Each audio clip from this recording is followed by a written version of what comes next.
Hello મિત્રો, સ્વાગત છે તમારું અમારી યુટ્યુબ ચેનલમાં। તો દોસ્તો હાલમાં સમાચાર મળી રહ્યા છે। દોસ્તો એક જર્મનીના ન્યૂઝના કહેવામાં આવ્યું છે। દોસ્તો જર્મની ન્યૂઝમાં એક આર્ટિકલ છાપવામાં આવ્યો છે।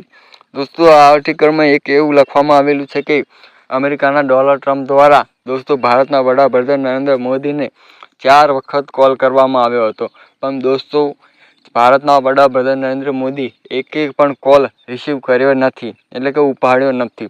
આમ દોસ્તો આ સમાચાર સમગ્ર દુનિયાની અંદર એક હાલમાં ટ્રેન્ડ થઈ રહ્યા છે કે દોસ્તો ટ્રમ્પ દ્વારા જે 4 વખત કોલ કરવામાં આવ્યો, પણ એમાંથી એક કોલ પ્રધાનમંત્રી મોદીએ એને રિસીવ કર્યો નહીં, એટલે ઇગ્નોર કરવામાં આવ્યો છે। આમ દોસ્તો હવે જોવા જઈએ તો ભારત આવતા અઠવાડિયામાં એશિયો સમિટ એટલે કે એશિયો સમિટની અંદર ભારતના વડાપ્રધાન મોદી ભાગ લેવા જઈ રહ્યા છે।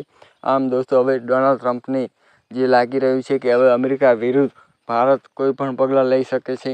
એના કારણે દોસ્તો હવે હાલમાં ડોનાલ્ડ ટ્રમ્પ પણ ભારત વિરોધી જે ગતિવિધિમાં થોડી નર્મતા નાખી રહ્યું છે।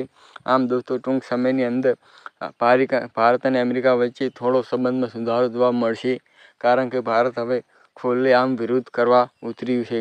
તો દોસ્તો આવા નવા સમાચાર સાંભળવા માટે અમારી ચેનલને સબસ્ક્રાઈબ કરજો। જય હિન્દ, જય ભારત।